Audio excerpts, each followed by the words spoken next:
정말 예수님을 믿으면은 이 천지 만물을 만든 하나님의 영이 우리 속에 정말 들어옵니다. 그래서 정말 하나님의 자녀가 되는 거예요. 하나님을 아바 아버지라 부르고, 그리고 예수님이 약속한 것처럼 예수님 하신 일도 실제로 우리가 할 수가 있는 겁니다. 그 좋은 예가 지난 시간에 여러분에게 말씀드린 이 안강자 집사님, 이 권사님이죠. 그분의 기적적인 이 전도 실적을 보더라도 우리가 잘 알 수가 있습니다. 안 권사님은 혼자서 1년 동안에 실질적으로 1844명을 전도해서 실제로 교회에 등록시킨 숫자가 1844명이었어요. 이거는 절대로 하나님이 하시지 않으면 불가능한 그런 일입니다. 그런데 참 그 간증이 놀라운 것은 그분께서 늘 전도 열정을 가지고 새벽 기도하고 매일같이 전도를 해왔어요. 그런데 그 전에는 1년 4개월 동안 한 사람도 전도 안 됐던 거예요. 이상하게 한 사람도 안 되다가 이분의 그 사람이 깨어지니까 그때부터 성령님이 마음껏 일을 하셔서 1년 동안에 한 분이 그렇게 10,000명 이상을 전도를 한 것입니다. 그래서 우리가 실제로 성령을 받은 사람은 누구라도 안 권사님하고 똑같은 일을 할 수 있는 거예요. 실제로는 예수님이 말씀하신 것처럼 예수님 하신 일도 할 수가 있는 겁니다. 그러면은 왜 우리가 똑같은 성령님을 받았음에도 불구하고 누구에게는 그런 하나님의 일을 할 수가 있고 누구에게는 할 수 없는가? 그것이 지금 늘 말씀드린 대로 우리 마음 상태가, 우리 마음 안에 영이 있는데 마음이 하나님과 하나가 안 되는 거야. 한마디로 내 마음이 따로 노니까 그 마음에 딱 갇혀서 성령님이 나올 수 없다는 것을 우리는 깨닫고 하셔야 됩니다. 그래서 오늘 이 시간에는 성령님이 우리를 어떻게 인도하시는가, 우리를 그 사람을 어떻게 깨뜨리는가, 이 부분에 대해서 또 함께 은혜를 받길 원합니다. 우리가 아직까지 예수님 믿기 전에는 성령님께서는 우리를 구원으로 이렇게 인도하시려고 계속 이렇게 애를 쓰십니다. 하나님은 여러분들이 모든 사람을 똑같이 인도하시고 똑같이 대하지 않는다는 걸 잘 아셔야 돼요. 그 사람의 상태에 따라 다 다르게 한 사람 한 사람에 딱 맞추어서 이렇게 인도를 하시는 겁니다. 그래서 우리가 예수님 믿기 전하고 예수 믿고 난 다음하고 예수 믿어도 열심히 믿을 때하고 다 하나님이 인도하는 것이 다 다른 거예요. 여러분, 똑같은 것이 아니고 그 예수 믿기 전에는 어떻게든 이분을 구원을 시켜야 되니까 여러 가지 우리의 환경을 통하고 만나는 사람을 통해서 하나님이 살아계시는 것과 사람이 죽으면 그만이 아니고 반드시 심판이 있고 천국과 지옥이 있다는 것과 이런 것들을 끊임없이 알려주는 겁니다. 끊임없이. 그렇게 해서 우리가 예수를 믿도록 이렇게 하는데 그 인도하는 것도 다 상황이 다 다른 거예요. 왜냐하면 우리가 서로 다 다르기 때문에 다 다르게, 그래서 이제 다른 환경을 만나고 다른 질병도 만날 수도 있고 다른 경제적인 문제도 있고 사람을 만나는 것도 다르고 다 이렇게 다르다는 것을 여러분들이 그걸 잘 받아들여야 되는 것입니다. 그러니까 늘 남하고 비교해서 왜 저 사람하고 나 사람하고 다르냐 이러시면 안 되는 거예요. 얼굴이 다른데 어떻게 똑같겠습니까? 그러니까 다 다르게 인도하는 걸 여러분이 아시길 바랍니다. 그러나 하나님은 왜 그렇게 인도하실까? 여기에는 이유가 있어요. 하나님은 우리 한 사람 한 사람에게 자유의지라는 걸 줬어요. 자유의지. 그래서 강제적으로는 절대로 하지 않습니다. 제가 늘 말씀드렸듯이 1초 동안만 일본을 물에 태평양에 잠갔다가 빼면은 하나님 안 믿을 사람 없어요. 다 믿죠. 그럼 그건 강제적이에요. 무슨 말인지 아시겠죠? 그것이 아니라 하나님은 나에게 자유의지를 준 이상은 내 스스로 하나님이란 분을 선택할 수밖에 없게끔 만들어 간다는 거예요. 그리고 죽을 병에 걸리면은 예수 믿으면 병 낫는다 그러면 예수 믿잖아요. 무슨 말인지 아시겠습니까? 그런 식으로라도 내가 스스로 예수를 선택하게끔 이렇게 만드시는 거예요. 그렇게 해서, 그러니까 우리가 볼 때는 답답한 것 같지만은 결국 그 사람이 마음문을 열고 예수를 받아들일 때까지 우리 하나님이 인내하시고 이렇게 인도해 간다는 거 아시길 바랍니다. 그래서 여러분들이 정말 내가 다 구원받고 나면은 자기 인생을 쭉 돌아보면은 수많은 사람들이 자기에게 예수 이야기를 하고 예수 믿도록 이렇게 인도했던 것이 한두 번이 아닌 줄 알 수가 있어요. 그렇잖아요. 그게 바로 나를 사랑해서 하나님 나를 구원하려고 환경도 이렇게 해봤다가 이 사람도 만났다가 저 사람도 만났다가 그렇게 한 겁니다. 아멘. 그런 이제 우리가 구원을 딱 받고 나면은 진짜 구원받았을 때는 정말 예수님께 감사하죠. 왜냐하면 천국이 믿어지니까 마음으로 죽어서 정말 천당 가는 게 믿어지는데 안 기쁠 사람이 없지요. 기뻐하고 감사하는데 근데 대략은 크게 이제 두 가지 길로 이렇게 갈라집니다. 한 사람, 한 그룹은 예수를 믿고 더 헌신해 간 사람이 있어요. 더 예수를 잘 믿도록 헌신해 간 사람. 그런데 어떤 사람들은 예수를 믿었지만은 여전히 세상 가치관을 가지고 이 세상 걸 더 탐내고 더 가지려고 이렇게 살아가는 것을 볼 수가 있습니다. 그러나 여러분, 우리가 예수를 믿고 구원받은 것을 정말 잘 생각해야 되는 것은 하나님은 이 땅의 것을 더 주고 더 복을 주려고 우리를 구원한 것이 아니에요, 여러분. 우리를 오히려 이 땅에서 구원해서 하늘나라라는 놀라운 천국으로 데려가기 위해서 구원한 겁니다. 그렇기 때문에 나의 이 가치관이 예수를 믿고는 예수를 위해서 하늘나라를 위해서 살아가는 걸로 완전히 바뀌어야 되는 거예요. 자, 지난 시간에 봤지만은 고린도 후서 5장 15절 보겠습니다. 저가 모든 사람을 대신하여 죽으심은 산자들로 하여금 다시는 저희 자신을 위하여 살지 않고 오직 저희를 대신하여 죽었다가 다시 사신 자를 위하여 살게 하려 함이니라. 아멘. 한마디로 예수님을 믿는 사람의 모든 것은, 모든 사람들이 예수님을 위해서 살아가야 된다는 거예요. 여기. 그래서 그분이 대신 죽어줬다는 거예요. 이거는 목사에만 해당되는 것이 아니라는 걸 아시길 바랍니다.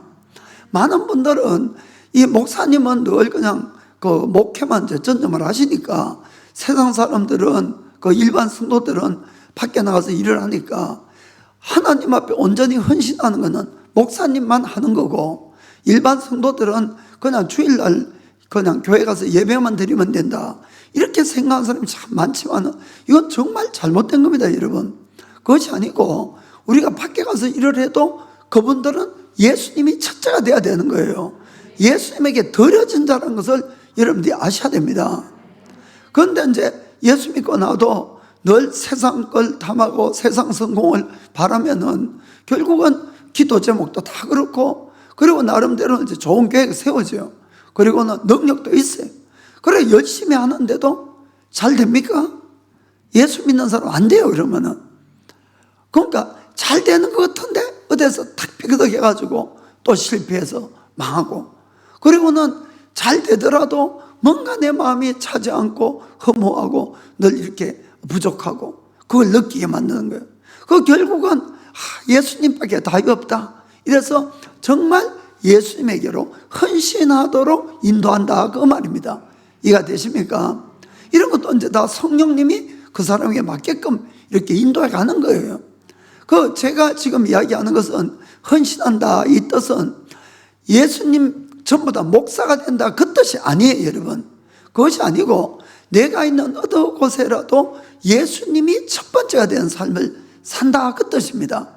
그분의 영광을 위해서 산다 그 뜻이에요. 그렇게 이제 우리를 이렇게 바뀌어가는 겁니다. 그런데 이것도 강제적으로 안 해요, 하나님이. 우리가 그렇게 깨달을 수 있게끔 사람을 만나게 하고 환경을 변화시키고 때로는 병을 가지고 오기도 하고 여러 가지 것들을 하면서 주님은 그렇게 우리를 점점 코너로 이제 이게 몰고 가는 거죠. 그래서 헌신을 하게끔 만드는 거예요. 그게 우리 인생의 목적이니까. 아멘. 그렇기 때문에 이것을 깨닫고 하나님께 온전히 헌신하는 데는 사람마다 다 다른 거예요. 서로 의지가 다르니까.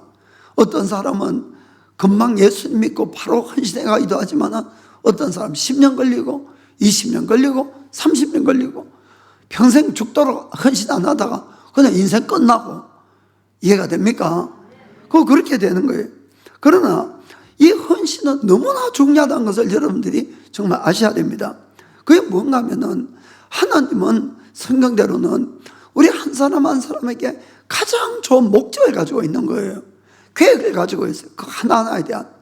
그래서 그 목적을 이루기 위해서는 우리가 온전히 하나님의 말씀에 따라가야 되는 거예요. 그래야 그 길을 갈 수가 있는 거예요. 그래서 주님이 우리의 겉사람을 깨뜨리고는 그 목적의 길로 이끌어가는 거예요. 그런데 그 사람이 안 깨지면은 내 고집이 있고 내 생각이 있고 내가 하고 싶은 것이 있으니까 하나님이 아무리 인도를 해도 그 길을 안 가는 거예요, 우리가. 여러분 정말 잘 아셔야 됩니다. 그러니까 하나님의 아무리 좋은 계획이 있어도 흔히 그러잖아요. 말을 물가에 끌고 갈 수 있지만은 억지로는 못 마시게 한다고. 똑같은 원리입니다. 하나님 우리 인생에 정말 좋은 계획을 가지고 인도하려고 하는데도 우리가 자꾸 거절하는 거예요. 세상 것 때문에. 이해가 됩니까?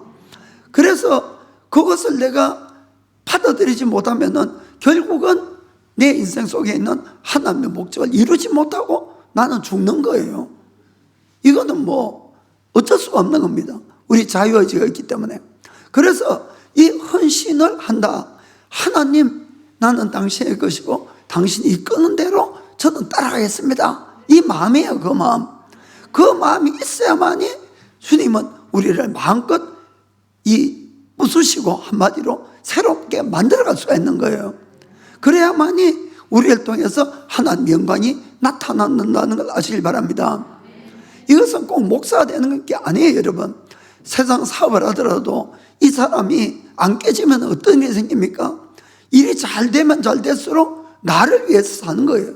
내 영광을 위해서 사는 거예요. 그럼 또 타락의 길을 가고 지옥 가는 겁니다. 그러나 이 사람이 완전히 깨져서 하나님 위해서 사는 사람이면은 아무리 성공을 하고 아무리 많은 돈을 주고 권력을 줘도 전부 누구 자랑?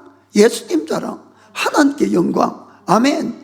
그래서 주님은 우리를 헌신하게 만들고 깨뜨리시고 오직 주를 위해서 사는 자들로 어느 분야에 있든지 다 그렇게 만드는 거예요, 여러분. 정말 이걸 여러분이 잘 이해를 하셔야 됩니다. 그래서 하나님께서는 우리가 헌신을 할 때까지, 좀 전에 이야기했지만은 구원을 안 받은 사람은 구원받도록, 헌신이 안 된 사람은 헌신을 하게끔 모든 환경을 이렇게 만들어가는 거예요. 강제적으로는 안 합니다, 하나님은. 그래서 내가 싫으면 뭐 그만인 거예요. 그런데 왜 우리가 결심할 때까지 기다리는가 하면은, 우리가 하나님을 위해서 살겠다는 결심이 없는 사람을 예를 들어서 하나님 훈련하기 시작하면은, 훈련은 뭐 한마디로 시련이 오는 거예요. 고난이 오는 겁니다. 그럼 이 사람이 조그마한 고난도 견뎌내질 못하거든요. 금방 죽겠다 그러고 도망가니까.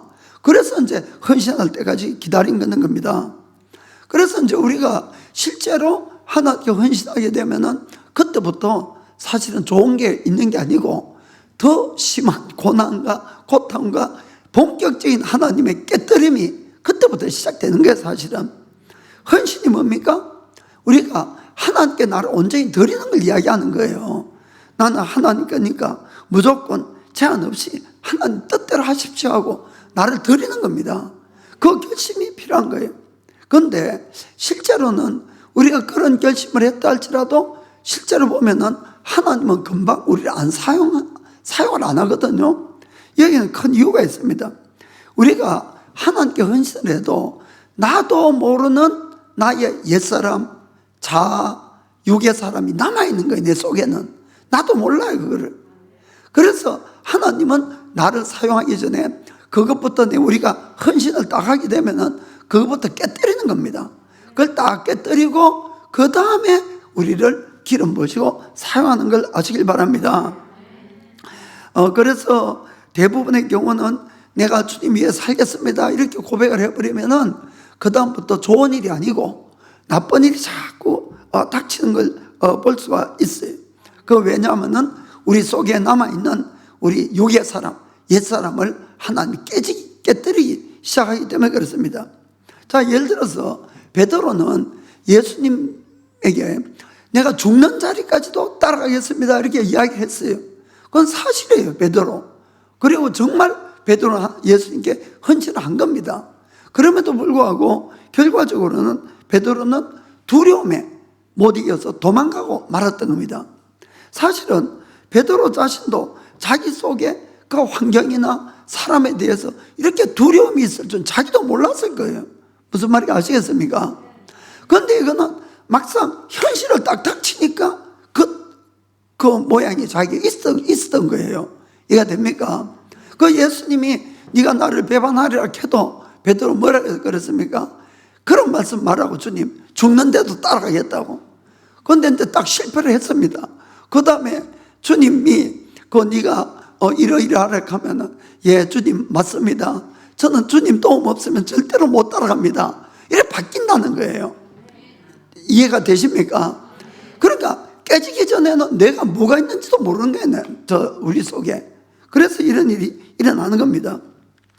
그래서 우리가 하나님의 일을 하기 위해서는 나를 드리는 것, 헌신은 필수적이지만은 그걸로 내가 완전해진 건 아니라는 걸 우리가 잘 알아야 됩니다. 실제로는 그때부터 이제 성령님이 우리에게 본격적으로 나를 하나님이 원하는 합당한 그릇으로 이렇게 새로 만들어가는 겁니다. 그래서 우리가 나도 몰랐던 나의 옛사람들을 하나하나 깨뜨리니까 헌신하고 난 다음에 다들 깜짝 놀라는 거예요. 아니 하나님, 내가 하나님께 나를 드린다고 했는데도 좋은 일 생기는 것이 아니고 왜 이렇게 자꾸 시련만 오고 나쁜 일만 자꾸 옵니까? 이렇게 이야기하는 거예요. 주님 도움이 아니고 이런 엄청난 시련을 왜 주십니까? 그리고 이 시련들이 올 때는 언제나 막 예상치도 못한 것들이 다 오는 거예요. 뭐 알고 있으면 딱 대비를 하겠는데 예상치도 못한 것이 오고, 그리고 지금까지 받아본 적도 없는 아주 절망적인 그런 일들이 생기는 겁니다. 그런데 그때는 이미 늦었어요. 왜냐하면 내가 헌신한다고 약속했으니까. 그래서 아무리 시련이 와도 힘들고 괴롭지만은 울면서라도 하나님 저 좀 도와달라고, 이길 수 있도록 도와달라고, 그건 이제 이야기할 수밖에 없겠죠. 그 목적은 뭡니까? 아직도 깨지지 않은 내가 있다는 거예요. 그걸 하나님은 깨뜨리기 위해서. 그래서 오직 주님만을 의지하고 주님께 순종하고 따라가는 자로 우리를 만든다는 것을 아시길 바랍니다. 자, 좋은 예로 모세의 이야기를 할게요. 주님은 모세의 일을 통해서 430년 동안이나 애굽에서 노예 생활하던 이스라엘 백성을 구원할 계획을 딱 세웠어요. 그리고 이제 모세가 한 40살쯤 되었을 때에 모세의 마음에 자기 동포를 돌아보고 구원할 마음이 생긴 거예요. 그런데 애굽 병사를 때려 죽였는데 실패하고 거기에 발각되어서 이 도망을 가게 되죠. 이 광야로. 그 광야에서 이제 40년간을 지냈어요. 그 모세는 광야 40년 지나면서 깨질 만큼 깨졌어요, 사실은. 완전히. 그때 주님이 나타났어요. 그럼 모세에게 이야기를 합니다. 내가 너와 함께 할 거니까 네가 애굽에 가서 너의 백성들을 이끌어내라. 그런데 모세는 하나님, 내가 누구간데 파라오에게 갈 수가 있냐고. 저는 절대 갈 수가 없다고. 그러면서 4번이나 그래요, 4번이나. 옛날에는 하나님이 가라 소리 안 해도 혼자 벌떡 일어나가지고 막 힘을 휘둘고 막 사람 죽이고 이런 모세가 이제는 하나님이 함께 한다 하고 가라 그래도 절대로 좀 못 간다. 4번이나. 그래서 하나님이 이번에 화를 내시면서 너희 형 아론이 말 잘하는 거 아니까 내가 그를 너한테 붙어줄 테니까 같이 가라고. 그런데 모세가 결심을 했습니다. 그거 가겠다고 이제 헌신한 거예요. 가겠다. 그리고 실제로는 이 모세가 이제 가족을 데리고 애굽으로 이제 내려갑니다. 내려갔는데 갑자기 주님이 모세를 죽이려고 하는 거예요. 엉뚱당통하는 일이 난 겁니다. 자, 출애굽기 4장 24절. 여호와께서 길의 숙소에서 모세를 만나사 그를 죽이려 하시는지라. 아니, 이 어떤 면에서는 이제 모세를 애굽 땅에 가려 하려고 모세 보고 가라 가라 해도 저는 못 갑니다. 못 갑니다. 절대로 제가 할 수 없습니다. 그런데 이제 어떤 면에 하나님이 억지로 모세를 떠밀어 가지고 애굽을 가게 하고 결심하게 했는데 막상 애굽을 가겠다고 결심하고 가는 모세를 이제는 하나님이 죽이려고 하는 거예요. 정말 이해가 참 안 되는 그런 장면인데, 그러나 여기에는 모세가 해결하지 않은 하나님 앞에 숙제가 있었다는 거예요. 자, 그게 뭐냐면은, 자, 25절, 26절 읽어보면은, 십보라가 차도를 취하여 그 아들의 양피를 베어 모세의 발 앞에 던지며 가로되 당신은 참으로 내게 피난편이로다 하니, 자, 여호와께서 모세를 놓으신지라. 그때에 십보라가 피난편이라 하면 할례를 이남이었더라. 아멘. 이 십보라가 이제 모세의 아내. 자, 이 구절을 보면은 우리가 알 수 있는 게 뭔가 하면은, 모세가 아들에게 할례를 행하지 않은 것 때문에 하나님이 죽이려고 했던 거예요. 이해가 됩니까? 그러니까 아내는 이거를 알고 있었어요. 그래서 금방 하나님이 모세를 죽이려고 할 때에 바로 아들을 할례를 시켜서 그 표피를 이 남편에게 던지고 남편을 살게 만들었던 거거든요. 그러면 이제 왜 그럼 그 아들은 할례를 안 받았을까? 이건 추측해 보면 이런 것 같아요. 이 모세가 미디안 광야에서 이제 십보라하고 결혼을 했어요. 그 아들이 낳았어. 유대인이니까 당연히 8일 만에 이 아이를 할례를 시켜야 된다. 아니면은 우리는 하나님의 백성이라서 하나님과 계약을 했는데, 아니면은 백성 중에 끊어진다. 그 이야기를 했겠지요. 자, 창세기 27장 14절 보면은 아브라함하고 할례에 대한 이제 하나님 계약을 합니다. 할례를 받지 아니한 남자, 곧 그 양피를 베지 아니한 자는 백성 중에서 끊어지리니 그가 내 언약을 배반하였습니다. 이건 하나님과의 유대인의 언약이에요. 약속이에요, 약속.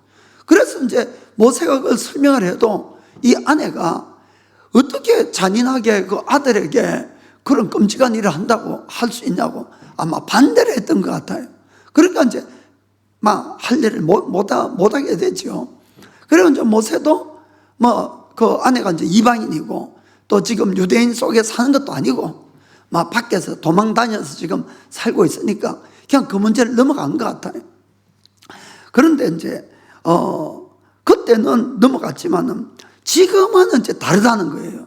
이게 무슨 말인가 하면은 모세가 하나님께 헌신하고 이스라엘 백성을 지금 구하러 가는 길입니다. 그런데도 그러면은 그 모세는 이 이스라엘 백성의 총 지도자가 되는데 그 가장 위에 있는 지도자가 하나님과 언약을 아직까지 지키지 않았다면 이건 말이 안 되는 겁니다. 이해가 됩니까? 그래서 가기 전에 다시 한번 하나님으로부터 계시가 온 것 같아요. 제가 생각할 때는. 그러니까 십보라가 금방 알았죠. 그래서 하나님이 다시 이 아이를 할례를 받게 해서 데려가려 한다 하니까 또 아내가 반대했던 것 같아요. 제가 볼 때는. 그래서 모세도 막 괜찮겠지 하고 지금까지 괜찮았으니까. 그 지금까지는 하나님 왜 이야기를 안 했을까요?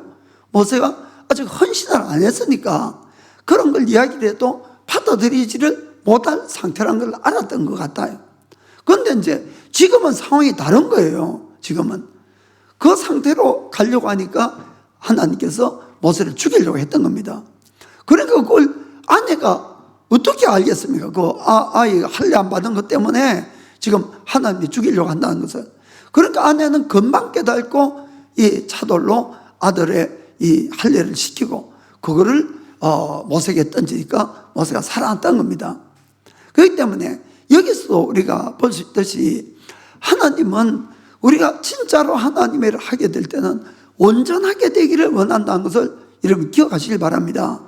그럼 모세도 그 사실을 몰랐던 거예요. 이렇게까지 음종할 줄은.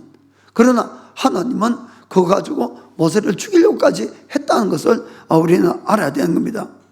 그래서 우리가 하나님의 일을 할 때는 하나님이 우리에게 구하는 것은 우리의 그냥 단순한 헌신이 아니고 하나님의 기준에서의 헌신인 거예요. 그러니까 하나님의 기준으로 볼 때는 나는 하나님께 다 드렸다고 생각하지만은 아직 멀었다는 거예요. 무슨 말인지 아시겠죠?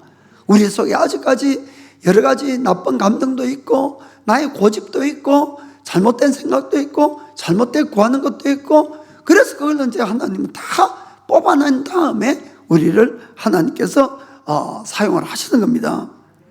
그래서 그 약점은 나도 몰라. 나도 누가 합니까? 성령님이 제일 잘 아시죠. 우리 속에 계신 성령님.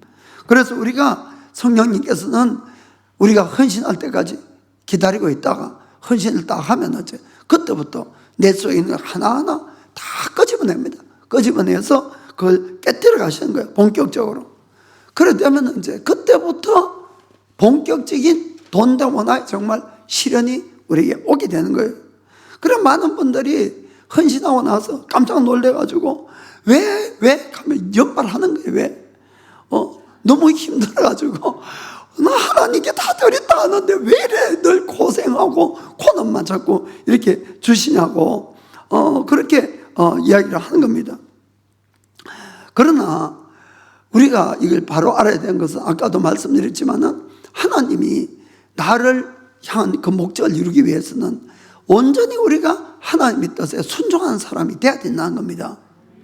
거기에 내 생각이 들어가고 내 욕심이 들어가고 내 고집이 들어가고 이러면은 하나님이 영광을 못 받는 거예요. 우리가 밖에 나가서 사업을 해가 성공을 하거나 목회도 성공을 해도 마찬가지입니다. 다들 딴 생각하고 딴 욕심 내고 자기 명예 올리고 이러면은 안 될 거 아닙니까? 그래서 하나님은 무슨 일을 하는 게 중요한 것이 아니고 예수를 믿는 사람이면 무조건 다 마지막에 나를 드립니다 하는 순간부터 깨뜨린다는 것을 여러분이 아시기 바랍니다. 그건 누굴 위해서? 나를 위해서예요. 내가 최고의 인생을 살아가게끔. 하나님이 나를 향해 세우신 그 목적이야말로 최고의 인생이 되는 길인 거예요, 여러분. 그래서 그분에게 우리가 맞춰서 순종을 해 가야 됩니다. 그러니까 우리 속에 있는 것들을 다 빼기 위해서는 그런 고난을 통과하지 않으면 안 된다는 것을 하나님은 너무나 잘 알고 계시는 거예요. 그래서 우리가 그래도 하나님 나 죽겠어요, 나 도저히 못 따라가겠어요 하면은 하나님 어떻게 하실까요? 쉬시는 거예요. 하나님도 더 이상 안 하고 가만히 두세요. 그때는 왠좀 회복될 때까지, 정신 차릴 때까지. 그래서 내뒀다가 그리고는 조금 정신이 또 들면 또 시작하세요. 또 깨뜨리는 거예요. 그러니까 여러분 정말로 고집 좀 버리시길 바랍니다. 그 여러 번 똑같이 당하면은 그걸 내려놔야 돼요, 여러분. 진짜로 정말 그렇습니다, 여러분. 왜냐하면 나의 이 겉사람, 육의 사람, 나의 자아가 깨지지 않는 한은 온전한 하나님의 영광을 나타낼 수 없어요, 우리는. 그렇기 때문에 끊임없이 깨뜨리는 겁니다. 그래서 너무 죽겠다고 막 비명 지르고 도망가고 하면 이제 좀 가만히 냅뒀다가 또 이제 돌아오면은 그때 또 시작하는 거예요, 여러분. 왜냐하면 누구 때문에? 우리 위해서. 그분이 우리 아버지니까 사생활 같으면 냅두지요. 그 아버지니까. 여러분은 여러분 자식들에게 안 그러겠습니까? 이 길이 가장 좋은 길이라는 걸 알고 있으면은 그 길을 가도록 하는데 안 가겠다고 하면은 막 몸부림치고 집 나가고 하면 좀 놔두지요, 또. 그 이제 돌아오면 또 얘가 조금 맑게 알아들을 것 같으면은 또 시작하는 거예요. 부모니까. 똑같은 원리입니다. 똑같은 원리. 그런데 많은 분들은 이거를 이해를 못 하는 거예요, 이거를. 그때 그 시련이 오면은 죽겠다고만 자꾸 외치지 훈련 안 받고 나를 내려놓으면 되는데, 그렇게 해서 우리가 내가 세상 사랑하는 것, 세상을 의지하는 것, 그런 내 감정, 나의 생각, 나의 욕심 이런 걸 다 깨뜨려 버리고 오직 예수님을 사랑하고 예수님만 의지하는 그 마음으로 변화될 때까지 시작한다는 걸 여러분 아시길 바랍니다. 고린도후서 1장 8절부터 10절 읽겠어요.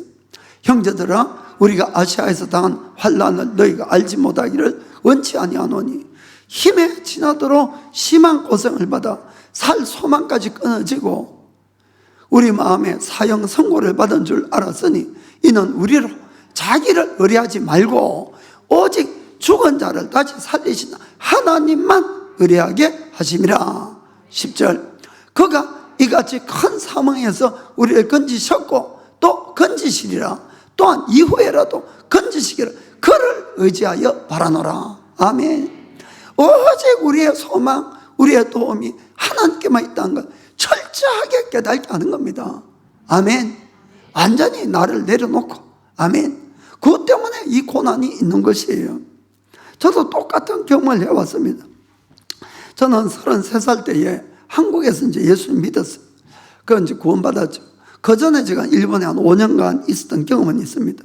그 이제 한국 가서 1년 있다가 예수님을 만나서 구원받았는데 정말 참 마음에 큰 기쁨과 감격이 있었어요.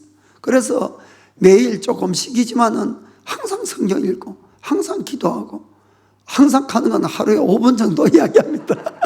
그 대신에 매일 하루도 쉰 적은 없는 것 같아요. 매일 그 교회 생활, 헌금 생활 이런 것도 아주 충실하게 잘했어요. 그래서 하나님이 점점 나를 막 이래 축복해 주셨어요. 여러 가지 것을. 그 이제 그러고는 1년 있다 다시 일본으로 이렇게 인도했어요.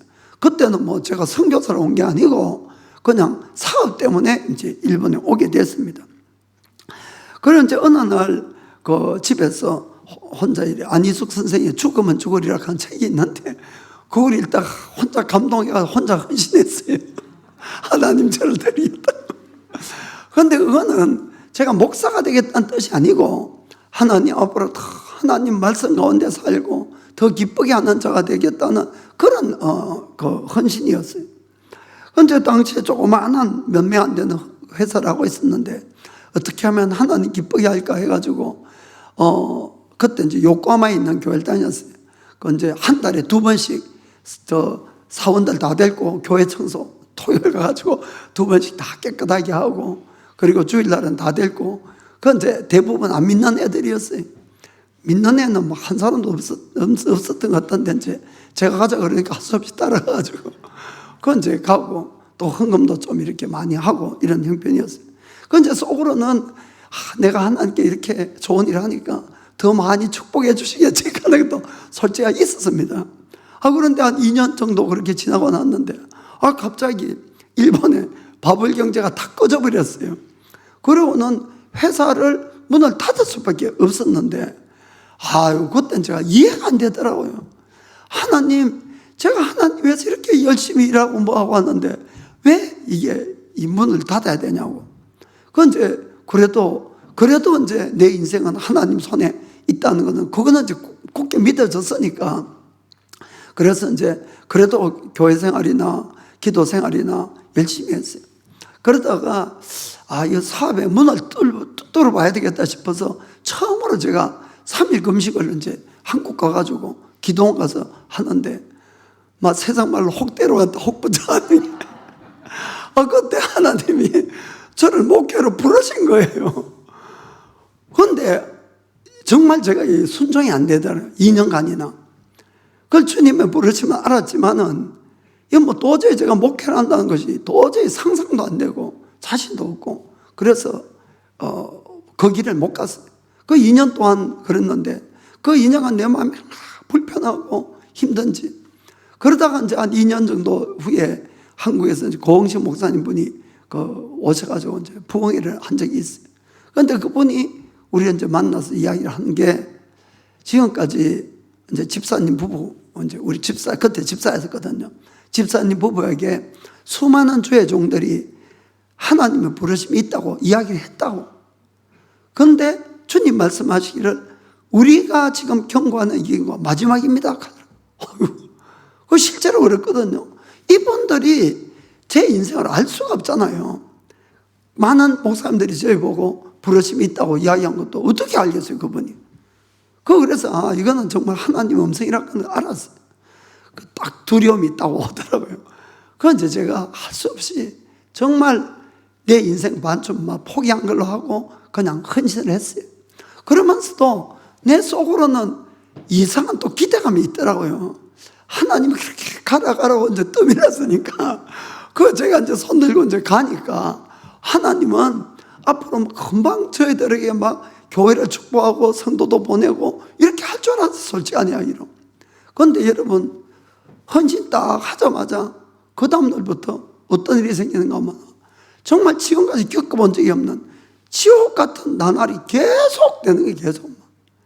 아니, 개척교회에 성도도 몇 명 되지 않는데도 늘 이 문제 저 문제 일어나고, 기도하지 않으면 하루도 제가 버텨나가지 못하겠더라고요.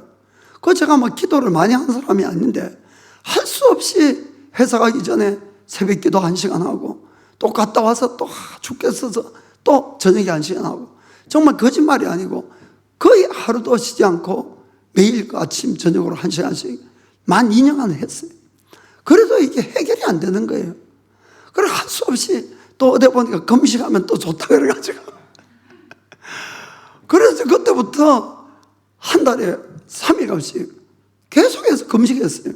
그래 하다 보니까 13년간 내가 금식했더라고. 또 그럼 매달 그렇게 얼마나 금식해봤습니까 여러분? 얼마나 힘들어요. 그런데 계속 시키시는, 계속 시켰어요. 그리고 사모 같은 경우는 저보다만 더 힘든 일이 많이 생겼어요. 그런데 사모님은 또 주일날 뭐 성도들하고 직접 이렇게 만나서 직접적인 막 공격받을 때도 많고 이러니까 늘 막 편두통으로 늘 막 힘들고 아프고. 그래서 주일날 딱 예배 끝나면은 뭐 그 교회에서 우리 집까지 자동차로 10분도 안 걸리는데 10분 정도, 15분. 한 번도 똑바로 간 적이 없어요. 항상 중간에 5분 정도 달리다가 차 세워가지고 토할 것 같으니까 그 밖에 나가서 30분 정도 계속 토하고, 그리고 교유 집에 가고. 그걸 여러분 3년 반 이상이나 한 거예요.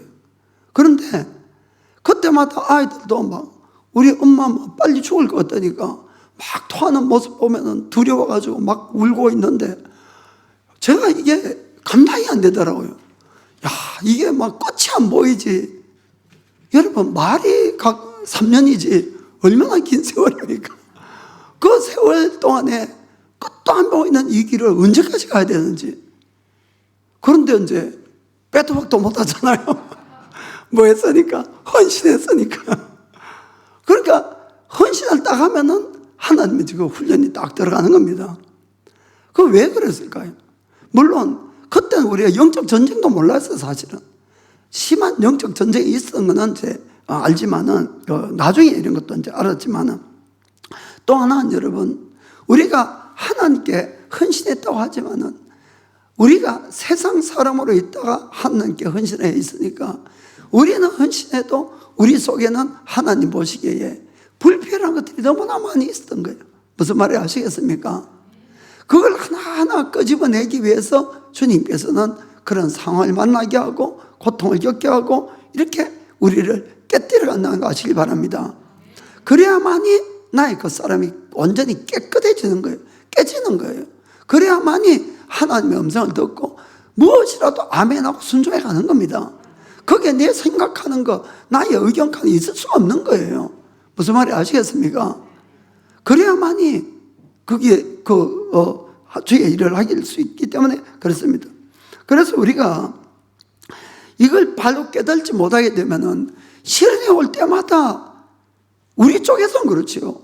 아니, 하나님, 나는 하나님께 나를 드리고 헌신하고 주일 다 지키고 예배 다 오고 11조 내고 헌금하고 봉사하는데 도대체 왜 이런 고난만 자꾸 닥칩니까?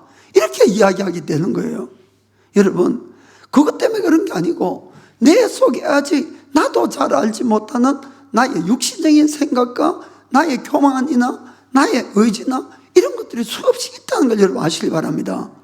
그거를 내려놔야 되는, 그걸 깨뜨리려고 하는데 그거를 모르고 자꾸 우리는 그거를 붙들고 하나님 앞에 나가니까 그 다음에 이제 한번 시련 겪고 그리고 조금은 이제 손 돌린 틈을 줬다가 또 생기고 이런 겁니다, 여러분.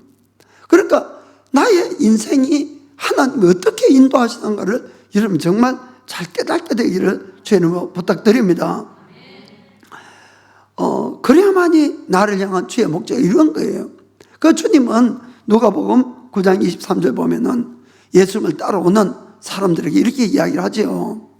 아무든지 나를 따라오려거든 자기를 부인하고 날마다 제 십자가를 지고 나를 쫓을 것이니라. 아멘. 날마다 나를 부인해야 됩니다, 여러분. 날마다 나의 교만, 나의 생각, 나의 뜻, 이것을 자꾸 내려놓으려고 애를 쓰셔야 되는 거예요. 그런데 여러분, 이 나의 자아, 나의 이 속사람이 깨질 때에 하나님은 우리의 겉사람이 깨질 때에 속사람을 강건케 해서 겉사람을 깨뜨린 것은 잘 하지 않습니다. 무슨 뜻인가 하면은 내가 속사람이 아무리 강건해진다고 해도 한마디로 열심히 기도하고 열심히 성경 많이 읽고 한다고 해도 겉사람이 깨지는 거하고는 좀 달라요. 그것이. 왜냐하면은 나의 속사람은 영의 사람이고 나의 겉사람은 육의 사람이라 그래요. 그래서 서로 차원이 다르고 종류가 다르기 때문에 나의 속사람이 아무리 강건해져도 겉사람을 깨뜨리기는 아주 힘든 거예요, 이게. 물론 전혀 없다는 건 아닙니다. 그래서 주님이 사용하는 것은 우리 겉사람을 깨뜨리기 위해서는 세상 것을 사용해서 깨뜨린다는 것을, 이걸 여러분이 오늘 꼭 깨달았으면 좋겠어요. 자, 무슨 말인가 하면은 내가 하나님 앞에 큰 은혜도 받았어요. 그래, 맞아. 이게 바로 살 길이야. 그래, 육신의 것은 다 내려놓고 주님 따라 살아야 돼. 그 은혜 받으면 다들 그런 마음이 들지요. 그 오늘부터 내가 기도 더 열심히 하고 말씀도 읽고 말씀 따라 살겠다. 그거 결심했는데 며칠 갑니까? 보통 3일. 보통 3일. 그거 끝나는 거예요, 그리고는. 그만큼 나의 그냥 생각이나 내 마음이나 나의 속사람의 결심만 가지고는 겉사람이 잘 안 깨진다는 거예요, 그게. 물론 전혀 불가능하다는 이야기는 아니겠지만, 그러나 우리의 속사람을 강건하게 함으로 말미암아 겉사람을 누리기는 쉬워요. 우리 겉사람이 올라오는 걸 누리기는 쉽지만 깨지지는 잘 안 난다는 거예요. 무슨 말이 아시겠습니까?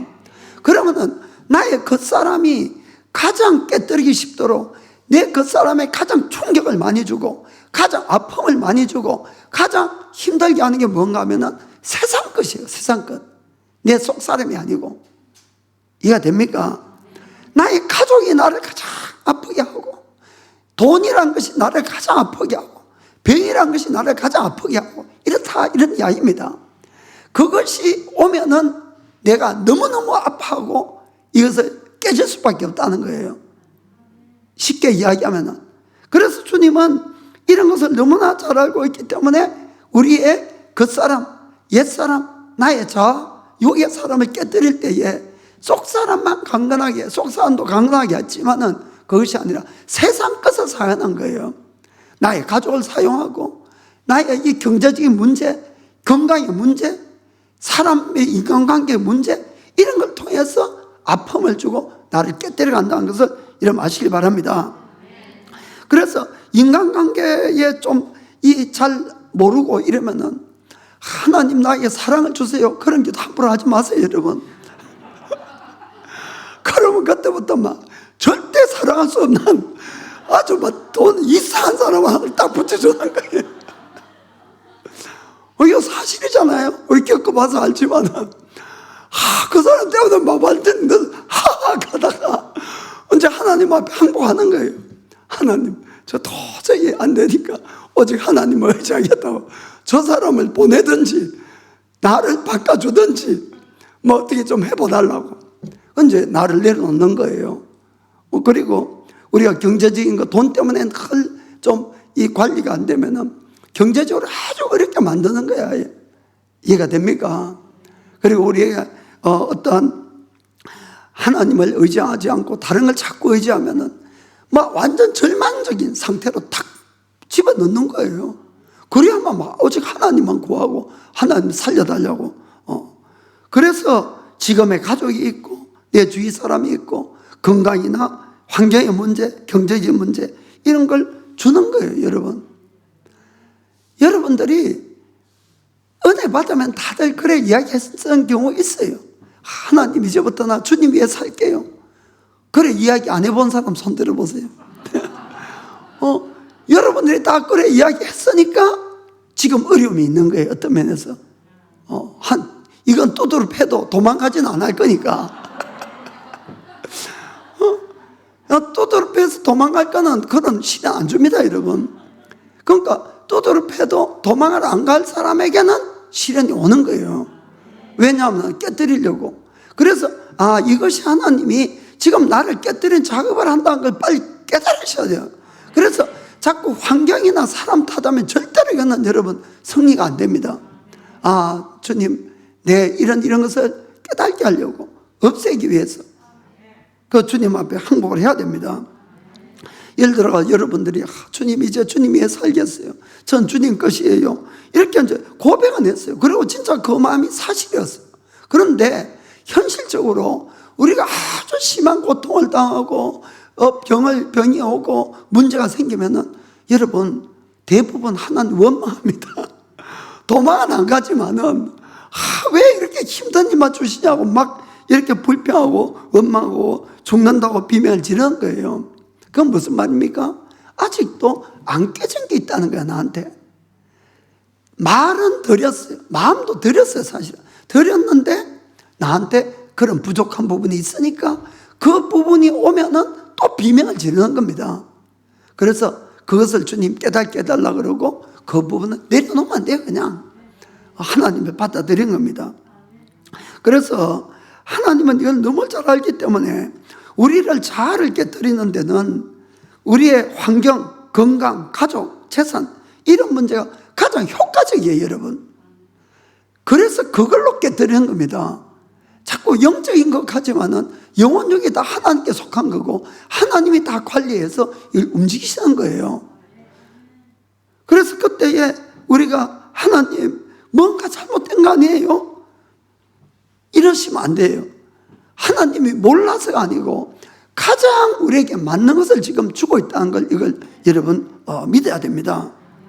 성경에는 하나님의 허가 없이는 아무 일도 안 일어난다고 분명히 적혀 있어요.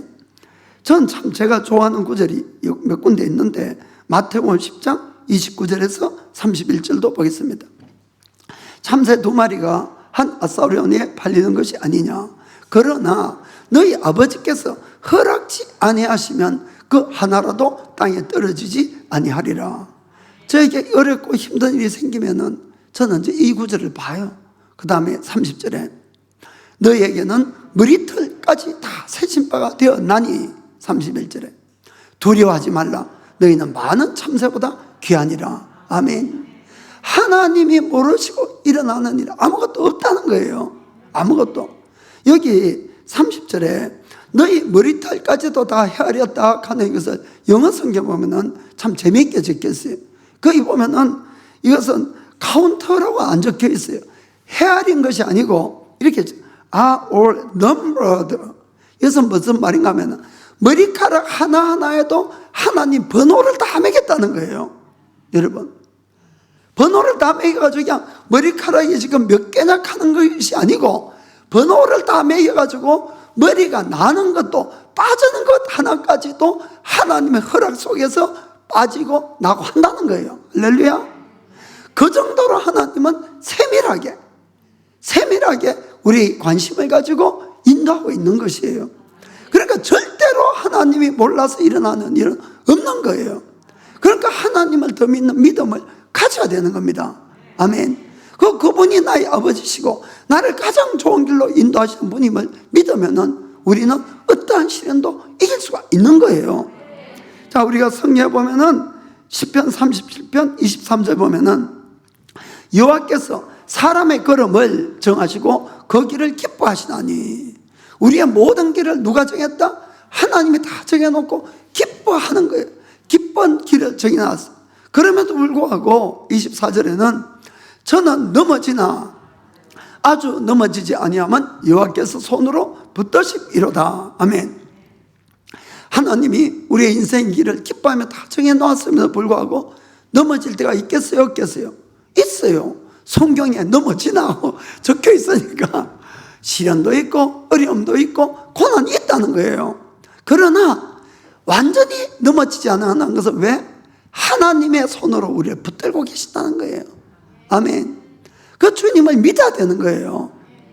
고린도전서 10장 13절도 보면은 사람이 감당할 시험 밖에는 너에게 당한 것이 없나니 오직 하나님은 미뻐서 너희가 감당치 못할 시험 당함을 허락지 아니하시고 시험 당할 즈음에 또한 피할 길을 내사 너희로 능히 감당하게 하시느니라.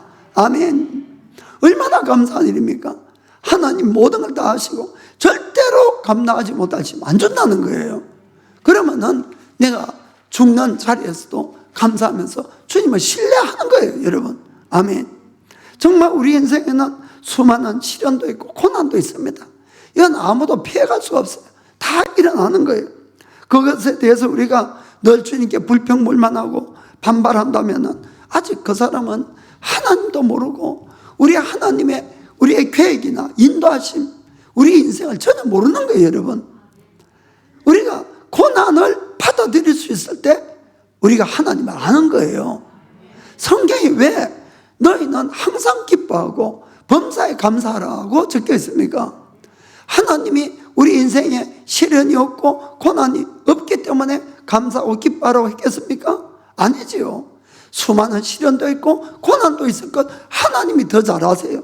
그럼에도 불구하고 감사하고 기뻐하라는 것은 그것이 마지막에는 다 너희들의 유익이 된다는 거예요. 우리의 유익 때문에 하나님이 허락하시는 겁니다. 그래서 너희가 감사하고 기뻐하라는 겁니다. 받아들이는 거예요. 그럴 때 우리가 새로 만들어지는 거예요. 새롭게. 그럴 때 우리의 겉사람은 없고 우리 속에 있는 성령님이 마음껏 일을 하시면서 놀라운 하나님의 역사를 일으켜가는 겁니다. 그것이 뭡니까? 우리의 영생과 주의 사람의 영생과 우리를 통한 하나님의 영광이 그때 드러날 수가 있다는 걸 꼭 믿으시기 바랍니다. 이거는 많이 배우고 안 배우고 나이가 들고 안 들고 전혀 상관이 없는 거예요, 여러분. 내가 깨졌냐 안 깨졌냐에 따라서 그 하나님이 역사를 할 수가 있고 역사할 수 없다는 걸 여러분 잘 아셔야 되는 겁니다. 그래서 우리가 어떤 사람이 그냥 입만 열만 거짓말하는 사람이 있죠, 가끔. 그런데 이제 그런 사람이 헌신하면 어떡하겠어요? 하나님 때리는 거 그때마다, 거짓말할 때마다. 그러면은 20번, 30번, 50번 두드려 맞으면은 그다음부터는 거짓말이 자동으로 나오려고 하다가 누가 멈추겠어요? 스스로 멈추는 거예요. 하나님 이제 거짓말 안 할게요. 왜냐하면 두드려 맞으니까, 아프니까. 그리고 하나님 앞으로 진실만 이야기하겠습니다, 이렇게 되는 겁니다. 그리고 아주 막 감정적이 돼서 뻑하면 그냥 화부터 팍 내고 이러면은 그 화내는 것 때문에 20번, 30번, 50번 두드려 맞는 거예요, 이제 하나님께. 두드려 맞으면은 그 다음에 화가 팍 나다가도 누가 멈춰요? 스스로 멈추는 거예요. 아프니까. 그리고 하나님, 저 이제 화 안 낼게요. 모든 심판을 주님께 맡길게요. 이래 되는 겁니다. 그리고 우리가 늘 자기 의견만 옳다고 막 주장하는 이런 사람도 있잖아요. 그런데 이제 자기 의견만 자꾸 내다가 두드려 맞는 거예요. 또 30번, 50번 막 이렇게 두드려 맞다 보면은 그 다음에 자기 생각이 나오다가 상받아였죠. 그리고는 주님 죄송해요. 저는 늘 틀리는 것밖에 말을 안 하니까 저는 입 다물고 주님만 따라갈게요. 이래 되는 겁니다. 어떤 사람은 육신의 정욕이 넘쳐서 늘 육신 따라가다가도 그것 때문에 막 100번씩 맞아보면은, 그러니까 이제 금방 안 된다는 거예요, 이게. 또 많이 맞아야지 이게 이제 고치죠. 그러면 그때는 주님, 저는 이제 주님과 함께 십자가 죽은 몸이고 오직 제 속에 예수님만 사십니다. 이렇게 사람이 변하고 고백을 하는 겁니다. 여러분, 이게 인생이고 그렇게 하나님은 우리를 고쳐가는 거예요. 만들어가는 거예요. 이걸 여러분들이 정말 잘 이해하셔야 됩니다. 그래서 나를 내려놓으면은 그때부터는 나를 통해서 주님이 자꾸 나타나는 거예요. 주님이. 그 사람하고 만나서 이야기하면은 더 기쁘고 감사하고 평안하고, 주의 사람들은 그렇잖아요. 그게 이제 느껴지는 거예요. 그 인간적인 이 냄새가 자꾸 나면은 그 사람과 같이 있으면 싫잖아요, 솔직히 이야기로. 이런저런 점이 불편하고. 그러니까 그런 것들을 싹 빼낸다는 걸 여러분 아시기 바랍니다. 그래 베드로는 이렇게 고백을 합니다. 자, 베드로전서 4장 1절 2절 보겠어요.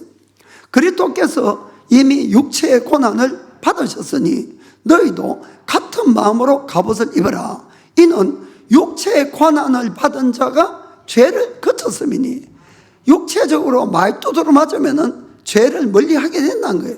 죄를 거쳤으니 2절에 그 이후로는 다시는 사람의 정욕을 쫓지 않고 오직 하나님의 뜻을 쫓아서 육체에 남은 때를 살게 하려 함이라. 아멘. 그래서 여러분, 어떤 의미에서는 크리스찬에게는 육체의 고난은 필수적으로 통과해야 되는 겁니다. 왜냐하면 우리가 머리로 안다고 되는 것이 아니고 깨달았다고 되는 것도 아니고 결심했다고 되는 것이 아니기 때문에 그래요. 그래서 우리가 심한 환경, 고통을 통과하게 되면은 그때 내 속에 있는 좋은 것도 나쁜 것도 다 드러나게 되고 내가 변화가 일어나는 겁니다. 그래서 중요한 것은 뭔가 하면은 어떤 상황이 문제가 아니고 나를 창조하신 하나님 아버지를 믿어야 된다는 거예요, 여러분. 그 아버지는 나에게 가장 좋은 계획을 가지고 지금도 나를 그 길로 인도한다는 걸 믿어야 된다는 겁니다. 그걸 위해서 하나님은 우리 한 사람 한 사람에게 그 사람의 가장 합당한, 그 사람을 고칠 수 있는 지금의 가족을 주고 지금의 환경을 주고 지금의 건강 상태, 지금의 경제적인 상황을 줬다는 걸 이것도 믿어야 된다는 겁니다. 사람에 따라서 그 사람의 환경, 이 상황, 가족이 다 다른 것은 왜 그렇습니까? 그 사람이 깨지지 않고 고쳐야 될 영역이나 약점이나 성격이 다 다르기 때문에 다른 환경을 줄 수밖에 없는 거예요. 그래서 여러분, 그러나 목적은 똑같아요. 하나님은 우리를 새롭게 만들어 가시는 겁니다. 그리고 가장 좋은 우리에게 축복을 주기 위한 건데 그것이 뭡니까? 영생과 하나님께 쓰임받는 거예요. 아멘. 그래서 여러분, 어떠한 일이 있어도 남하고 비교하지 마세요. 내 인생은 내 거예요, 여러분. 내가 살아가야 되는 거예요. 절대로 비교하지 마세요. 그러면은 지금의 시련을 믿음으로, 감사함으로 받아야 되는 겁니다. 지금의 시련을 이 믿음으로, 기쁨으로 받아들여야 되는 거예요. 그럴 때 해결되는 겁니다. 하나님, 주님은 나를 위해서 이 시련을 주심을 정말 감사드립니다. 하나님, 이 시련을 내가 기쁨으로 받아들일게요. 우리가 진짜 마음에서 그 고백이 나오는 그날이 시련이 끝나는 날이에요, 여러분. 그리고는 나에게서 이 예수님의 영광이 그날부터 나타내는 우리들이 다 될 줄 알기를 마음으로 믿기를 예수님의 이름으로 축복합니다. 자, 기도할게요.